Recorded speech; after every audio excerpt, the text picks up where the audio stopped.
And welcome to Halfway There. This is the show where we have honest conversations with ordinary Christians about today's Christian experience. You're listening to episode number 59. My name's Eric Nevins. I'm your host. Thank you so much for joining us today.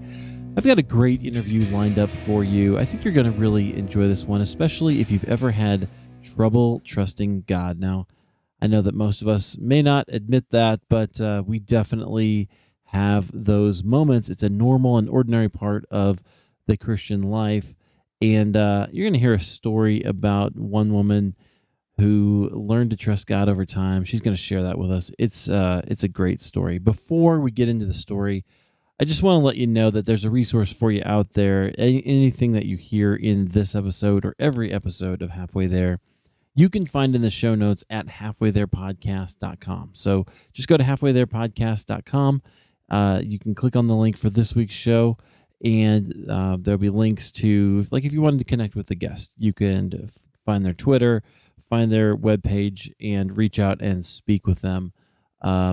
Or you can always, if there's a book that we mentioned that you were interested in, you can get that as well. So I put it all together as a resource for you to be able to have a quick and easy place to connect with the people that are on the show. So that's out there for you. So today's guest is, she is a coach and a speaker, a writer, and a podcast host. That's actually one of the ways I ran into her, listening to her podcast called Right Where You Are.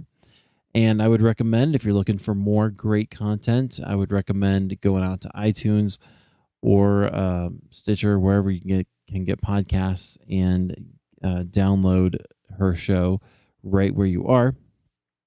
She shares her story and her journey of really learning to trust God, and I think it was a great conversation. So without any further ado, let's get into it. This is my conversation with Tammy Helfrich.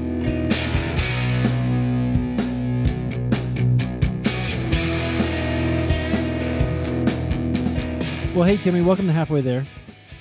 Hey Eric, thanks for having me. I'm so glad to speak with you. We been connected online for a little while, and we have some mutual friends, which is really kind of cool. I'm excited to hear a little bit about your story.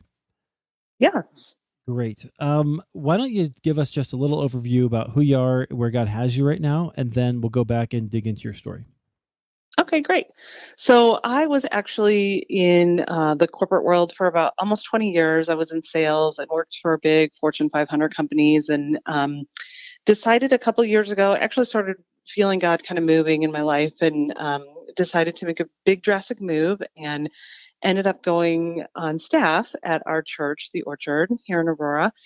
And it's been quite a journey. I had started, before I went on staff, I had started blogging and had started a podcast. And it was just a way for me to kind of experience who I was in a different way. And so for the last couple of years, I've been on staff at a church, and it's been a really great experience for me to be able to invest in people more and just to look at life differently. One of the things that I often tell people is that I had kind of done all the things that I thought I was supposed to do, which was, get a good job, have a career, make a lot of money, have what most people would consider a really awesome position, and to get there and realize, like, this isn't really who I am or what I want anymore. So it's been a really interesting journey. Yeah, that's great. Your podcast, by the way, is called Right Where You Are. Yes. And so I recommend to you, friends, if you want to check out another great podcast, that would be one that you should listen to. Thank you. I am a little more intermittent in Sure. posting my podcast, but there are, I don't know what the number, because I switched to seasons now, so that there's well over, I think, 120 episodes that you can listen to. So. Well, that's amazing. This is episode 59 of Halfway There. So I'm awesome. Congratulations. Yeah, thanks. Trying to get up there with you, but yeah, it's seasons are definitely a good thing. And although I try to have something every week because that's what I want to do. Right. That's awesome. So yeah, tell us a little bit about some of your background in the church and some of your early experiences with God. Yes. So I grew up in the church. I feel like I lived at church when I was a kid. We went to church Sunday morning, Sunday night, Wednesday night every week, with additional things in between. Yep.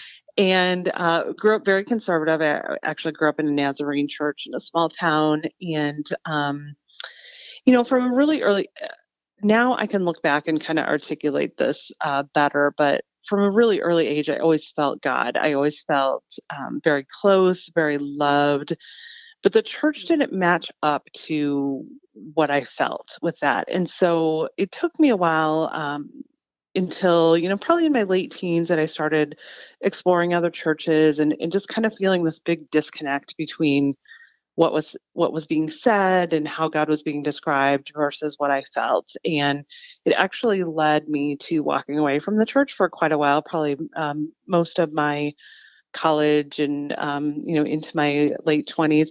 Not really. I wouldn't say I fully walked away, but I definitely was not just really pursuing anything, pursuing a deeper relationship. And so then, before I had kids, I decided maybe it would be a good time for me to kind of figure out what I really believe and, do some exploring and try to own my own faith because I felt like, again, what my parents believed and what people around me, it just didn't match up with what I believed. And so that kind of took me on this journey that has been really, really amazing. And I'm so glad that I did that. Yeah. Well, I want to hear a little bit about that experience. I want you to take us back a little bit too into what you meant by, I don't know if you used this phrase just now, but what you meant by you felt God at a young age and how that contrasted with your church. Because that's so fascinating to me. Yeah. Again, I couldn't articulate this then, but Sure. now having worked through a lot of this, I see it. I just remember from a really early age feeling like very, very loved by God and just that I just was never alone. And just um I just felt this presence. And I think maybe it's because I just, after having my own kids, I realized that our kids are so connected to God in ways that they just can't describe. Hmm. And so it's a really great question because and I actually am going to spend some time to think about that. But it's kind of one of those overwhelming things that it's really hard to describe. I just knew it was like a knowing, I guess is the best way to say it. I had this knowing that Yeah. there was a God and God was very close to me from a very young age. And so, but what didn't compute to me, that I didn't really understand until I got older was that it wasn't the God that I was hearing described in church. And it wasn't, there was a big disconnect between rules. I grew up in a very rule based, checkbox, kind of mentality religion. And so things like, I couldn't go to dances or I couldn't go to movies. And I remember feeling like, what? I don't really think that God cares if I go to a movie or not. And I really think that he would want me to be happy and dance. And so it just never computed with me. Does that make sense? Yeah, absolutely. I think that's a great point. I love that I think God would actually want me to be happy and to dance, not to be, just unhappy and Right. and try to and how cool. What a neat way. I'm just trying to put some words around that. Yeah, just what an interesting reflection of your understanding or your feeling of God's heart for you at an early age. That's really cool. Yeah. So I'm dating myself here, but I will never forget sitting in the movie because I actually did go to a movie and I probably snuck there to be honest because I wasn't supposed to go, but Yeah. to the movie Footloose. And that had such a powerful impact on me because they were articulating what I couldn't say. Like, Wow. yes, this is not how this is intended. And, it just was such a powerful example of the things and what we're taught doesn't necessarily always mean that that's right for you. Right. Right. Wow. Okay. I love that, and that just sets us up, I think, to hear kind of see God's hand and thread through your life. I'm guessing. Yeah, definitely. I mean, it's part of that was, I guess, feeling early on that like I was following the direction of God, but it wasn't really matching up with the church. Like I was still being myself and, being a good friend and being comforting and like feeling like God was coming out of me through how I was living, yet it was completely not matching up. Just for silly thing, like I guess I could understand. It seemed to me from a early age that they were silly things that were getting in the way Right. of Well, it the sounds relationship with God. like it was kind of a legalistic church Yes, culture. very legalistic. Yes. And, that's never really like God's heartbeat is not in that, Right. typically. And so, I understand people do what they understand and they know it makes sense to them. But it sounds like you were experiencing actually a deeper sense of God and who he is Right. throughout that process. Yeah. Yeah. So, and I'll tell you this quick story because this actually is one of the ways that I did really feel God was, so my grandpa died when I was in grade school. And I just remember being so fascinated by the whole process. I had never seen anyone in a casket before. And I remember standing right by his casket and just wanting to touch him because I knew he wasn't there. Like I had no doubt that it wasn't there, but like his body was still there, so it was very confusing to me. Yeah. But my aunt got upset with that and like pushed my hand away and said that it was a horrible thing, that I shouldn't do it. And I just remember thinking, well, I know where he is. I know he's not here. So what does it matter if I just touch him just because I'm curious to see what it was Yeah. like? So that's kind of a story that is, again, was just kind of one of those moments of just knowing like he's okay where he is. But this is just interesting to me. Right. Yeah. Your understanding and the experience that other people were trying to make you have were in opposites. Right. In juxtaposition. Yeah. Okay, cool. Yeah. Interesting. All right. Well, so what brought you back? So you obviously this disconnect sounds, you correct me if I'm wrong, but it sounds like that disconnect kind of drove you away from the church that you were familiar with. And then later you came back. You said that was when you started to have kids. You said, okay, I probably should, or we're thinking about it, should go back to your faith. What was there some way that God led you in that process or a place where he took you? Well, yeah, I think I definitely was on a journey for a while. So I wouldn't say that I completely walked away from God or Sure. the church. It put me into kind of a seeker mode. So even at the end of high school, I used to play the piano and would accompany choirs. And so I ended up finding myself accompanying different choirs at different churches. And so that exposed me to things that I didn't see. And so I would visit some of those. And then in college, my roommate was Catholic. And so I went to mass with her. My boyfriend and now husband was also raised Catholic. So I would go to mass with his parents. Um, and then when we got married, we tried to find something in the middle. So we attended a Lutheran church. We eventually ended up going to a Methodist church, which was actually a really good middle balance because it had a lot of the rituals and things that were similar to Catholicism for him, and then enough of what felt good to me.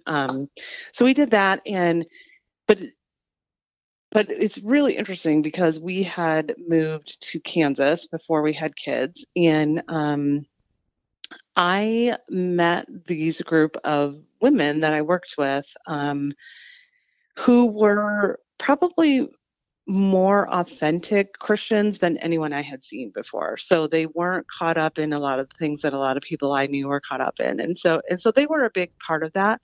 But then honestly, Nicole Nordeman at that time had her, and I can't remember which album it was now, but she had an album out, and her music honestly is what brought me back to God because she was describing God in a way that made so much sense to me and was just so hope filled that, oh my gosh, there are people out there who think like me and who get God in a way that a church that I haven't been able to find a church gets God. And so it's really cool because I actually just recently had the opportunity to meet Nicole and to Oh, get to tell her that story, which was it was just such a gift to be able to tell her that she basically helped lead me back to God.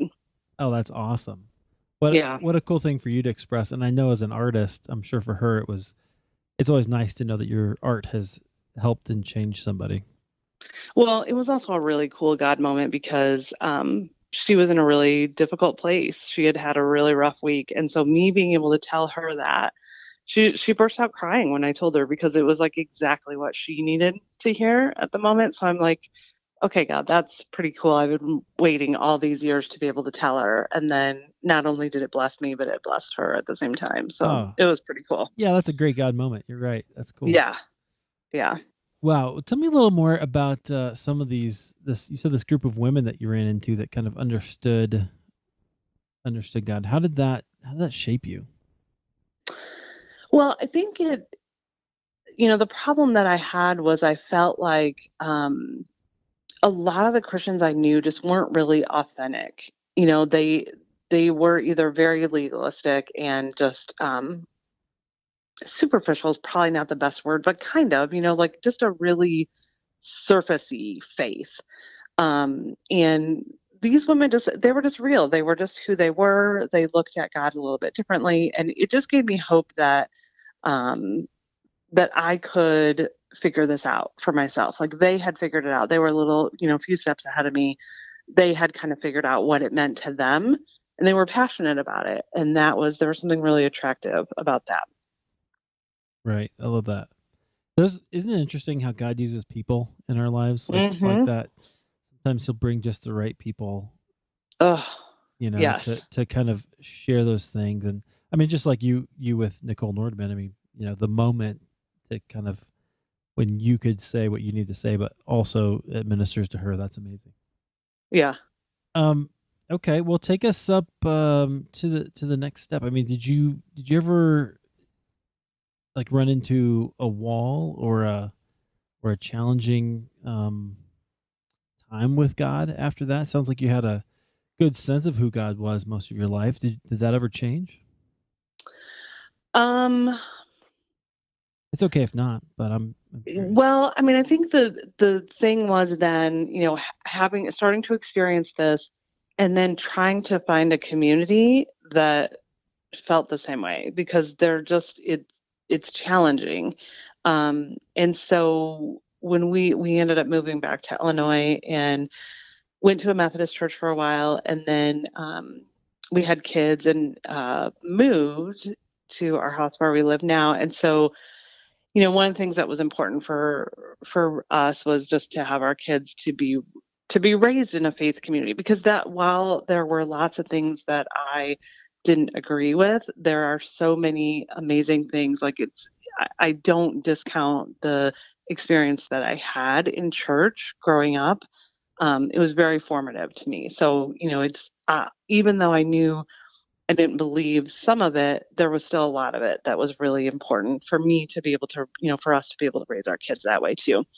Um, and I found this place, the orchard that I'm actually on staff at now. And it's so funny because in the beginning, I just like I could sense this authenticity that I was really craving, but I just didn't believe that it was true. So I told them for a long time, like, I'm testing you because I don't believe that that you are really who you are. And they really were. And so it's amazing because what they've created is just this safe place for people to be whoever they are, wherever they are in their spiritual journey. And it's rare and it's beautiful. And so there were times like definitely, you know, coming back to a relationship with God, but still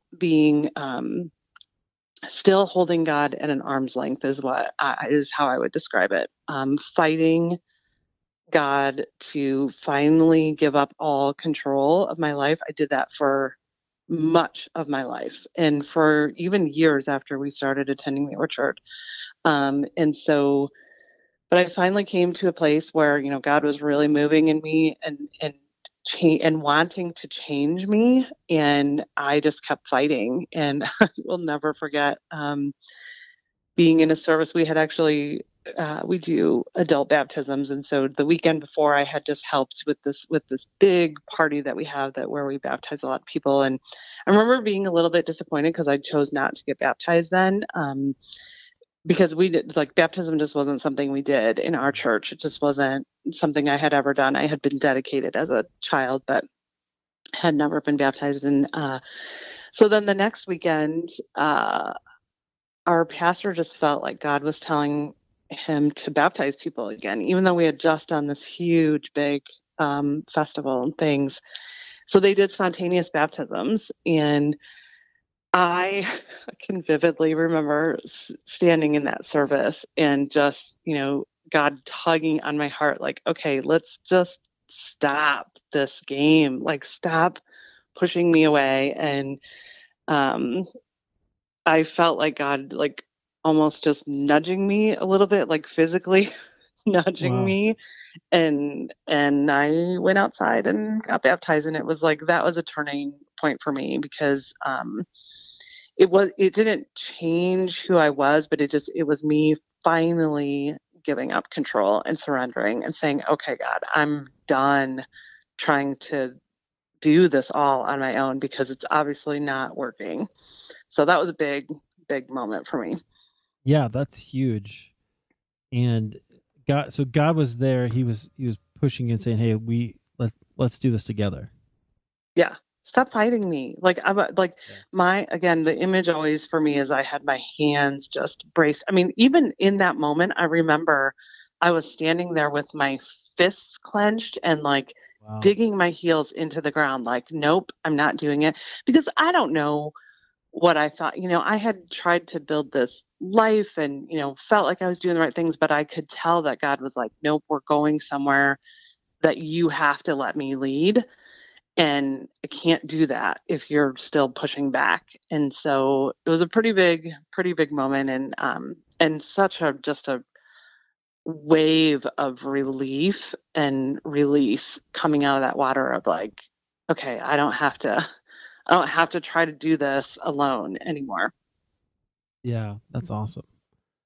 But how long ago was that? That was in 2009. Okay. And so back to your question, it's interesting because so I had that, I was really changing spiritually and really just going deeper with God. And after that, kind of around the same time period, my husband and I were having some challenges in our marriage. And then, I had found this thing that was, like, amazing, like, oh my gosh, this is what God is doing, and this is how it looks like for me. And of course I wanted that for him. But it doesn't, as it normally works, it doesn't work in all of us the same way. And so what speaks to me and what was, happening to me was not happening to him. And that was very frustrating and a very challenging time for us. Um, and so we kind of wrestled with that for a little while. And there were some pretty dark times with that, after feeling so great, and, really feeling so in tune with God. And it's funny because, not long after that, I remember just being so frustrated. But then I very clearly heard God say, shut up and back off. Wow. You are getting in the way. I am working in him in my own way, and you acting the way you're acting are getting in the way. And so I had to completely let go. I stopped asking him to come to church with me. I just pulled everything back and listened.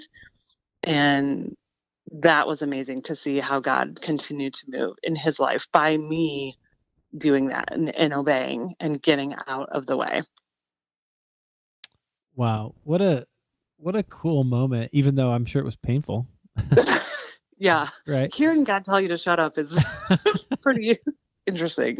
Yeah, I suppose.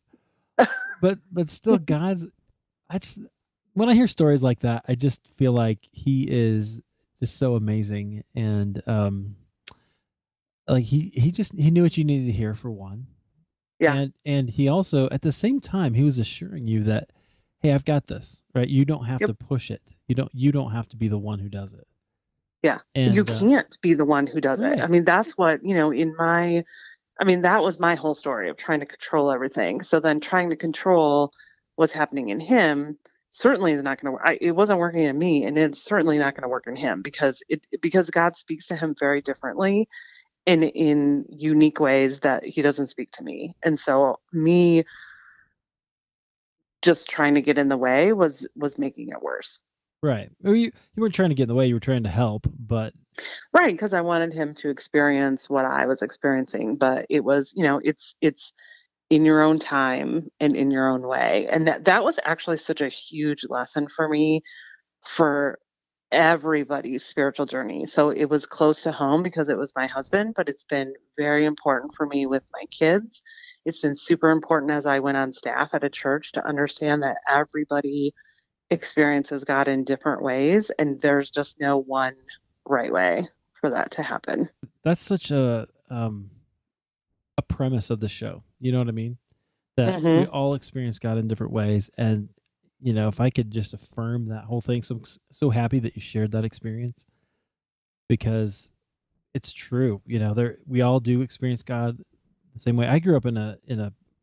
I don't know if that it was explicitly stated this way, but the way that we talked about even giving our testimonies or talked about God in a Bible study or whatever, it was very like that. Like you should be having this experience, right? And so it was Mm-hmm. very prescriptive.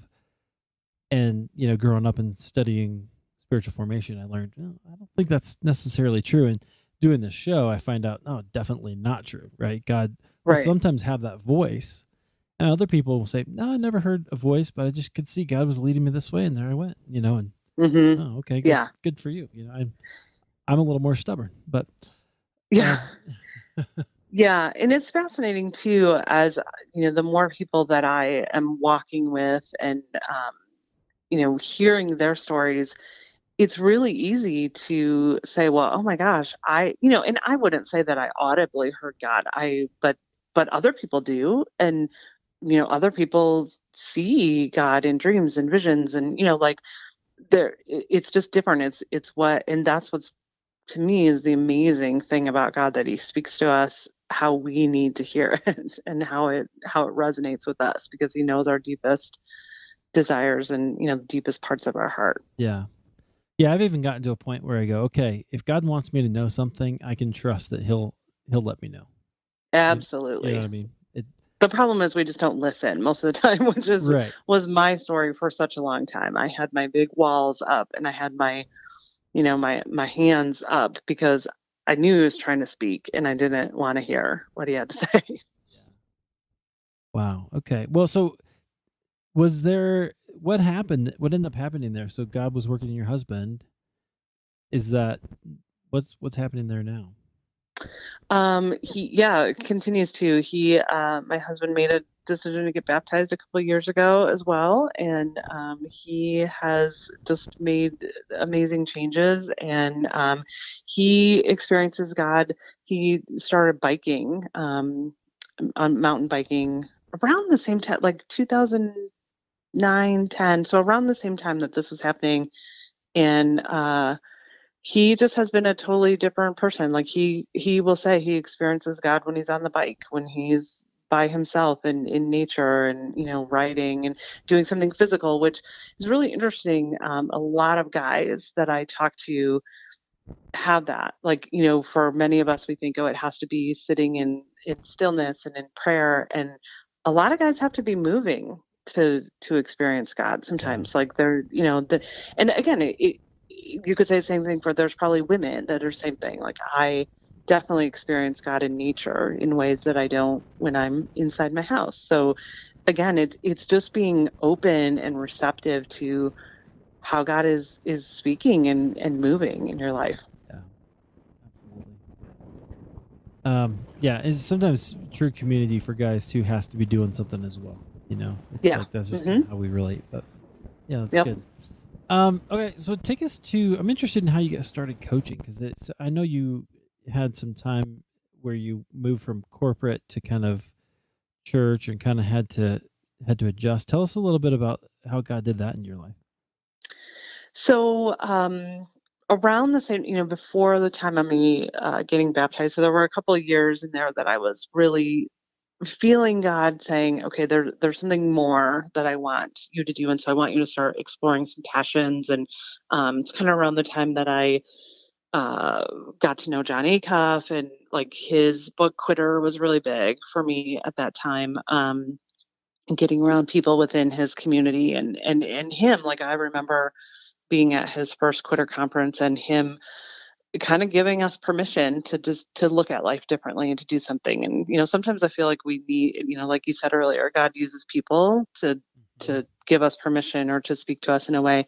So I had started blogging, and that was an expression that I had completely forgotten about. So when I was younger, I used to write poems all the time. I used to write long letters to everybody, wrote notes all the time, loved writing, but had completely kind of lost that and forgotten about it. And people would tell me, even in a business environment or in other environments, like, you're really succinct in your writing, and you're able to put your thoughts together really well. And so I had started doing that, and but didn't really feel like that was where God was leading me. And then started the podcast out of that. Um, and then I kind of came to this realization that, like, I have a really great ability to hold space for people. So to allow them to be who they are, and to not judge them, and to just help them, help ask them questions. Or, I've kind of always been that friend that people come to for advice or just listening. And um, I actually had hired some coaches. And so I just realized, like, basically I've been coaching my entire life and just didn't really call it that. So I've always kind of Yeah. been, helping advise people. And so after I left the corporate world and went on staff at the church, I really felt like that was the next move that God was asking me to take.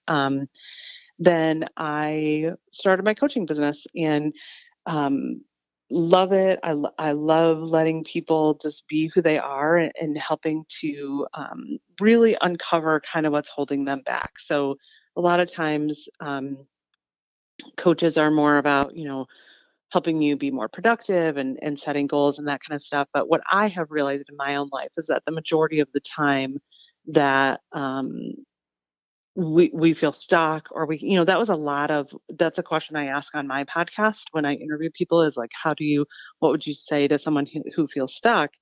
And a lot of that is because there are deeper issues that we just are not addressing, that manifest as something else. But really being able to be objective and to kind of look at yourself in kind of from a kind of observer standpoint allows you to uncover some of those things. So that's what a lot of my coaching is about. And I put my coaching on hold just a little bit right now with some stuff we have going on at our church, but it's who I am. And so in my job at the church, it's what I end up helping people do. I walk alongside them in situations, and they're not paying me in that situation, when I'm on staff at the church. But I just am a natural coach by nature. Yeah. Well, it sounds like God used that to kind of pull something out of you that was always there, but that you didn't Hmm. necessarily embrace before.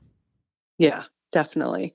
And it's something that brings me a lot of joy, being able to see people take Mm. steps that, again, like, part of what I do is sometimes giving people permission to be themselves, which is just shocking that we're kind of still at that point in life, but Right. we really are. I mean, it was part of my journey of being, saying, okay, this is what I'm supposed to do. This is what it looks like to have a successful life.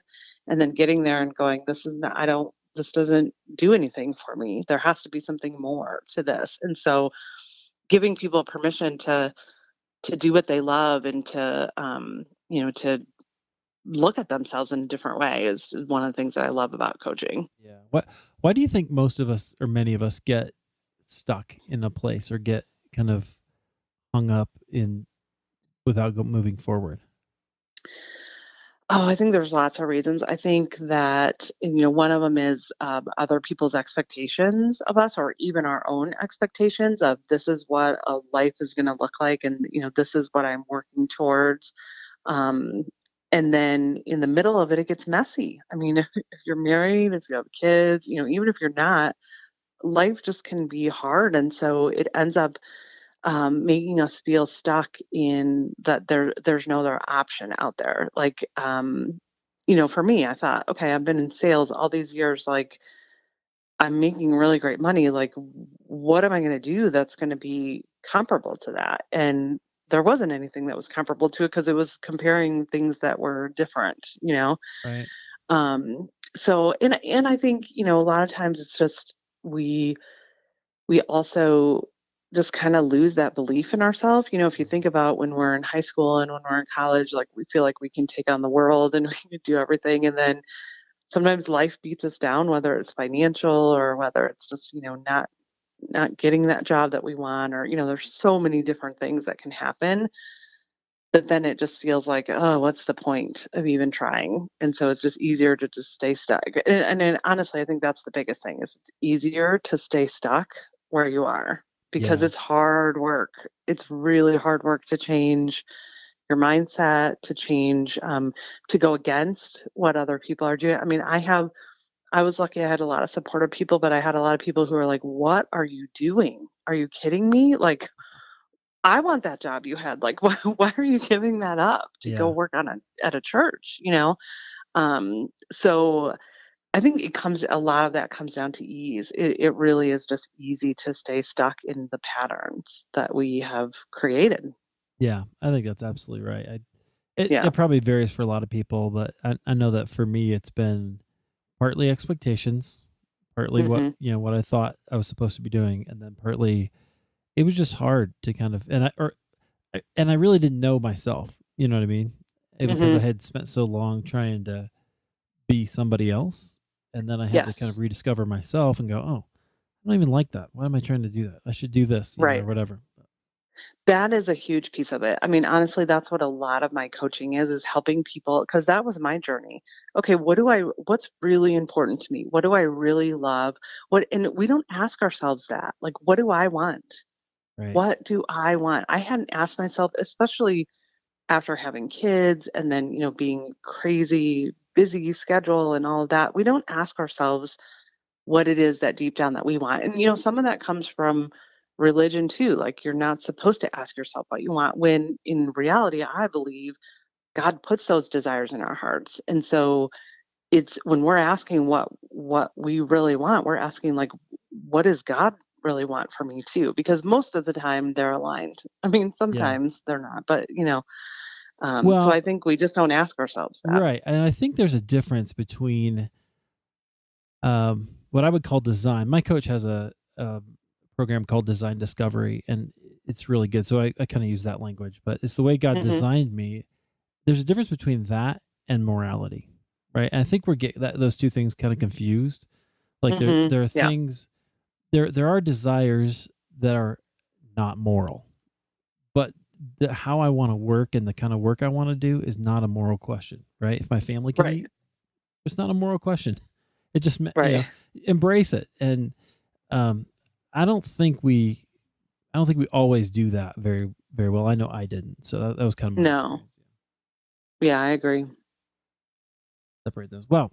Okay. Well, good. I was curious how you ended up on the church staff because you kind of alluded to that a couple of times. Like, was that because that sounds to me like a story? You kind of went over that a little bit, but I was wondering, is that there's probably more there?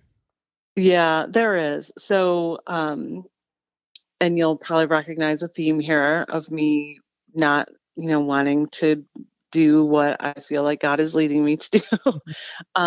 So in that time I was exploring. I was really, I couldn't, from the time that I started feeling like God was changing my heart and wanting me to do something, um, I couldn't immediately make any kind of change just with our financial situation and, where we were at.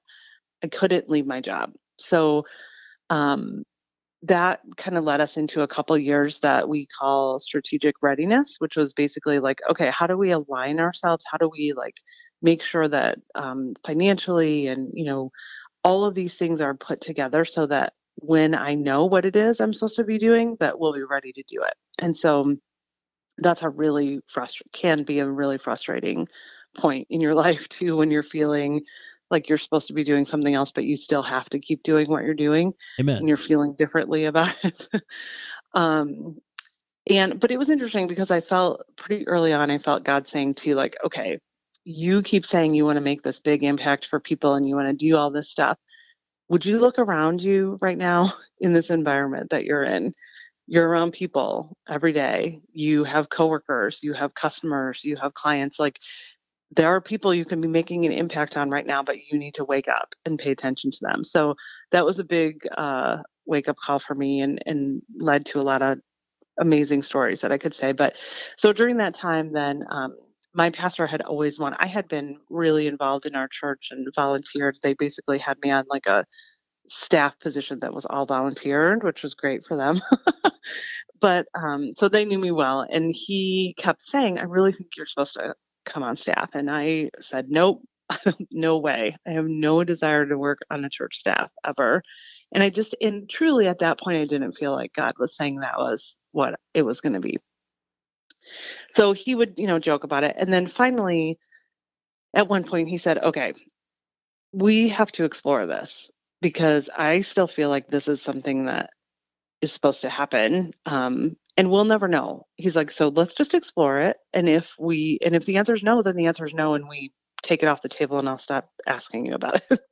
So I was like, okay. And so I felt God saying like, yep, let's explore this. And so we did. And they basically created a position for me because I'm a big connector. And so a lot of what I did when I first came on was really kind of connecting people within our church community and then also connecting them to other nonprofits in the community. And so it was a really good fit for me. And it was just a huge transition. So yeah, I took the leap and left my corporate gig and went on staff at a church. And it's been really interesting because we've had a lot of changes in our staff. And now we're in this completely different position where we sold our church campus last year, and we're now in the process of renovating a building in the heart of our city, which is a like up and coming. Aurora's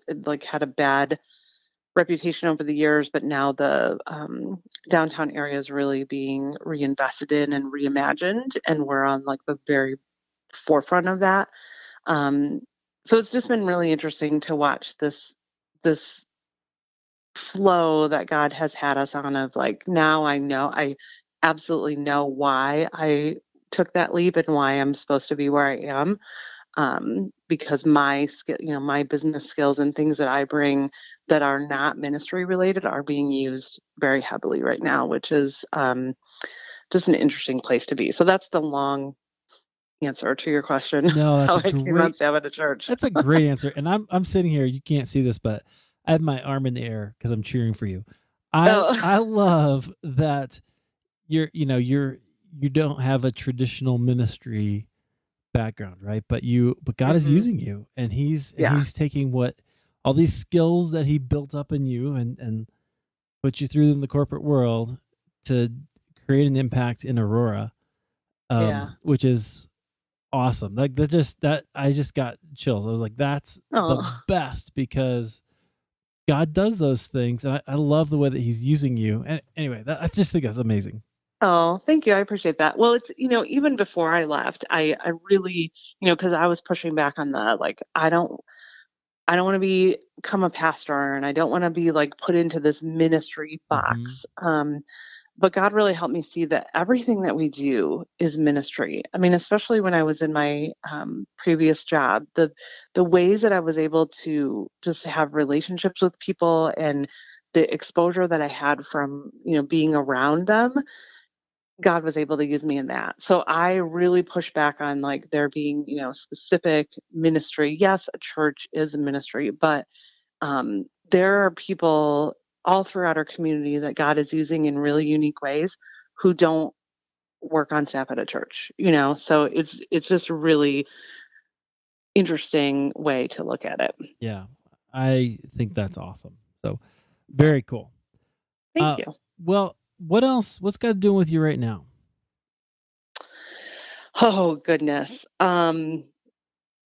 the overarching theme that I am continually learning over this past year is trust in a much deeper and wider way than I have ever had to trust God. So trusting him in my own life was, part of the story that I talked to you about earlier, but Yeah. trusting him with this huge dream and vision that he has given us as a church, and then being one of the ones who has to walk that out and implement it is a totally different scenario.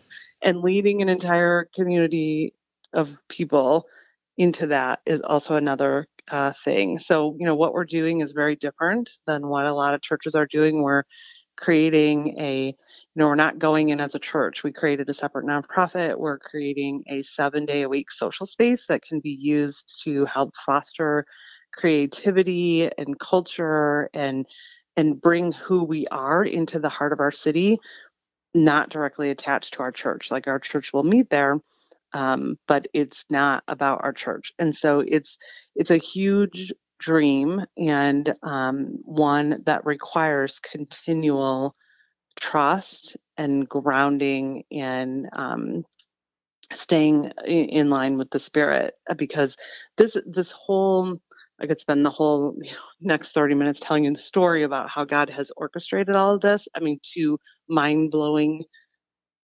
details Yeah. that I've never seen in my life, how God has worked all of this out. And so there's a lot of there's a weight of responsibility that comes with that, but there's also this really unique position of having to trust in all of those little things and not trying to get too far ahead. So an example is, I come from a business background. So my natural tendency is that I want to plan it all out, and I want to know how we get from A to Z when we're in and we're doing this stuff. Yet God is continually saying A to B right now, A Right. to B. Yes, take the step when I tell you to take the step. I'm working out the details, but A to B, that's where you are. And so that's a continual process of me having to keep in check, because it can be very frustrating, and it's just a very different way to live out a dream. Yep. Yeah, but it's kind of a God way, isn't it?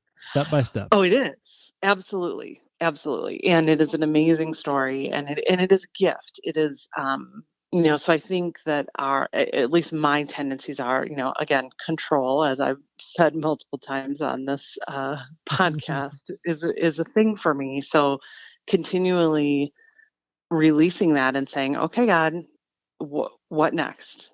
Tell us the next step that we need to take to move here." And he does continually, and he's bringing the right people along as he's doing it. And but it doesn't make sense on paper.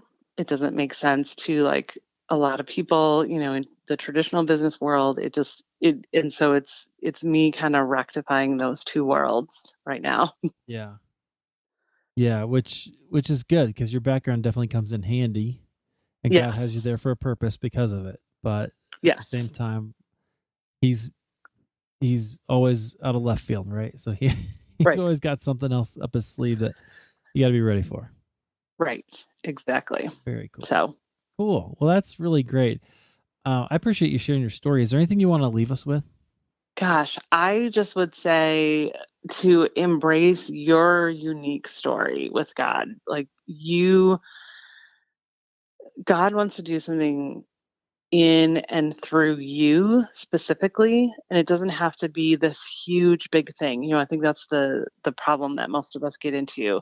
Whatever it is, whether it's, being a fantastic mom, or whether it is being used in your workplace, or whether it is starting something brand new, like, just take time to get quiet and to listen to what God's saying. Like, I think that is probably the biggest thing that I see with people, is that we just, and it's partly our culture and, the busyness of our lives and stuff, but the contemplative part of slowing down and just listening is when that's when you hear God. And so I would just say, whatever that is for you, find out what it is. Like, it's kind of fun to explore and figure out, okay, wow, this is how God speaks to me. who knew? Because I've been so busy doing all these different things. Right. So I guess that's what I would leave your listeners with. Awesome. Thank you. And where can people connect with you if they want to? So my website is tammyhelfrich.com. I'm also on Twitter at Tammy Helfrich. My Facebook is Tammy Helfrich blog. And but you can get all that just by going to tammyhelfrich.com. Perfect. And I'll link to that in the show notes. Okay. Thanks a lot for sharing your story. Thank you so much for having me. It's been a treat.